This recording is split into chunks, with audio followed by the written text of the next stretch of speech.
Inaprubahan na ng Philippine National Police o PNP ang isang buwang bakasyon ng dating hepe ng pambansang pulisya matapos siyang masibak sa pwesto. Pinangunahan naman ni Acting PNP Chief Lieutenant General Jose Melencio Nartates ang kanyang unang command conference diyan sa Campo Crame, kung saan kanyang inilatag ang mga priority programs at aktibidad sa ilalim ng kanyang pamamahala. Magbabalita ng live ang mata natin sa Campo Crame, si Mark Gabriel. Mark. Alex, ayon kay General Nartates, nananatiling mataas ang moral ng kanilang mga opisyal sa kabila nga ng mga kinaharap na pagsubok ng kanilang organisasyon nitong mga nagdaang araw. Pinayuhan niya rin ang mga opisyal na maghinay-hinay sa kanilang desisyon at huwag magpadala sa bugso ng kanilang damdamin. Dinaluhan ng matataas na opisyal ng PNP ang kauna-unahang command conference na ipinatawag ni Acting PNP Chief Lieutenant General Jose Melencio Nartates 3 araw matapos siyang italaga sa pwesto. Kumpleto ang 18 mga regional director, mga commander ng National Support Unit, directorial staff at command group. I'm very happy to see them today.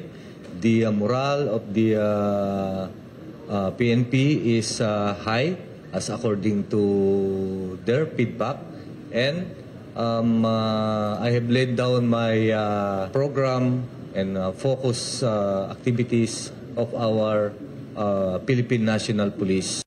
Prioridad ni Nartates ang maayos na pangangasiwa sa kanilang mga resources gaya ng logistics, personnel at finances. Pinatututukan niya rin ang anti-criminality campaign sa pamamagitan ng Enhanced Managing Police Operations. Tinalakay din nila ang paghahanda para sa nalalapit na parliamentary election sa Bangsamoro Region sa October 13. We will ensure that this election will be safe and secured, and of course it will be fair by making the contingencies and preparations in coordinations with the COMELEC. Hindi naman kasama sa napag-usapan ang pagpapatupad ng reshuffle sa mga opisyal. Pero ayon kay PNP Public Information Office Chief Brigadier General Randolph Tuanyo, pinayuhan ni General Nartates sa mga opisyal na maghinay-hinay at huwag magpadala sa bugso ng damdamin. Kaugnay ito sa ipinalabas na Manifesto of Support ng iba't ibang unit ng PNP sa kasagsagan ng banggaan noon ni dating PNP Chief General Nicolas Torre III at ng National Police Commission. Sabi niya po niya na binibigay niya ng kakataon ang bawat isa na bago mag-decide sa isang bagay is evaluate niya po yung mga magiging resulta ng mga paglalabas po, halimbawa po ng mga manifesto. Kaya sabi niya kung ito ba ay makakatulong para sa organisasyon. Samantala, inaprubahan na ng PNP DPRM o ang Directorate for Personnel and Records Management ang isang buwang leave ni General Torre. Ginamit ni Torre ang kanyang mandatory, special privilege at service leave mula Agosto 28 hanggang Setyembre 29 ng 2025. Pero pagkatapos ng kanyang bakasyon, obligado na ulit siyang mag-report sa Police Holding and Accounting Unit o PIHAW. Ang ordinary proseso po ng mga nasa PIHAW ay nagre-report po sila araw-araw. Pumipirma po sila ng attendance. Yun po yung usual na proseso. Na according naman po kay Director kanina Chinayon, kung ano po yung proseso ng regular na mga nasa PIHAW, ay ganoon din po ang magiging proseso. Unless na magpapal po ng another leave, choice naman po ni Sir Nick Torre. Sa isang video message, muli namang nagpaabot ng pasasalamat si General Torre sa kanyang mga taga-suporta. Iginiit niya rin na wala siyang sama ng loob sa Pangulo at naiintindihan niya ang naging desisyon nito. Umapila rin siya sa mga naaawa sa kanya na hindi siya ang dapat nakaawaan. Kung meron man tayong dapat kaawaan, iyon ay ang milyon-milyon nating mga kababayan na paulit-ulit na nagiging biktima ng palagiang pagbaha. Sila ang tunay na nangangailangan ng tulong at kalinga sa panahon ngayon, sapagkat hindi naman sila ang dapat laging nagdudusa at naghihirap. Para naman kay Vice President Sara Duterte, nararapat lang na tanggapin ni General Torre ang kanyang kapalaran. Diyos lang naman kasi talaga ang makakapagsabi kung ano yung karapat-dapat para sa isang tao. So siguro part lang yun ng journey niya. Sa buhay niya. Sometimes nandoon ka sa taas, And then 85 days later, nandun ka sa baba.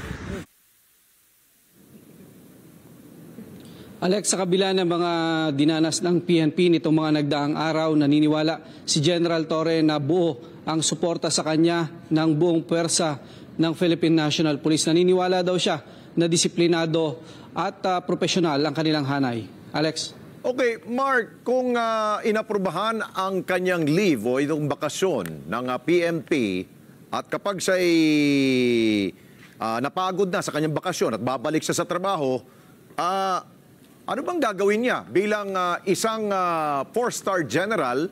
Ano siya? Siswelduhan pa rin ba siya ng taong bayan? Alex, tuloy-tuloy yung sweldo na ibibigay sa kanya ng Philippine National Police, katumbas ng sweldo ng 4-star general. Sa katunayan, mas mataas ang tatanggapin niyang sweldo sa nakaupong acting chief na si General Nartates. Ang gagawin niya lang sa PIHAW, Alex, araw-araw siyang magre-report doon, may attendance siyang pipirmahan, ngunit walang assignment na ibibigay sa kanya. Pero ang sabi ng PNP, yung ibang mga pulis, yung mga karaniwang pulis na nalalagay sa PIHAW, ay binibigyan niya ng konting duty. Pinag-duty sila ron sa control center o command center ng PNP. Pero sa lagay ni General Torre, hindi tayo sigurado kung anong ibibigay o anong maaaring assignment na ibigay sa kanya ni General Nartates. Alex? Okay.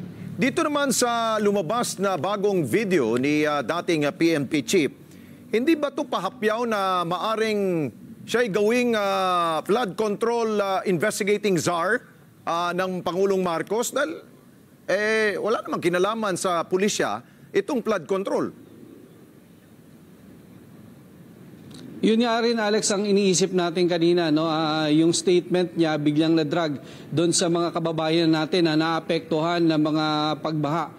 Mukhang pahaging ba yan o pahapyaw doon sa pwesto na inaalok sa kanya ng gobyerno. Pero sa statement na yan, Alex, wala namang katiyakan pa kung wala siyang binanggit pakaugnay doon sa inaalok na pwesto sa kanya at kung yan ba ay tatanggapin niya. Basta ang latest information natin ngayon, magbabakasyon siya sa loob ng isang buwan at siguro ay pag-iisipan niya ang mga bagay na yan. Alex? Yung bambakasyon niya, ano ba yan? Abroad o dito lang siya sa magandang mga beaches ng Pilipinas? Alex, walang detalye doon sa bakasyon nitong si General Torre.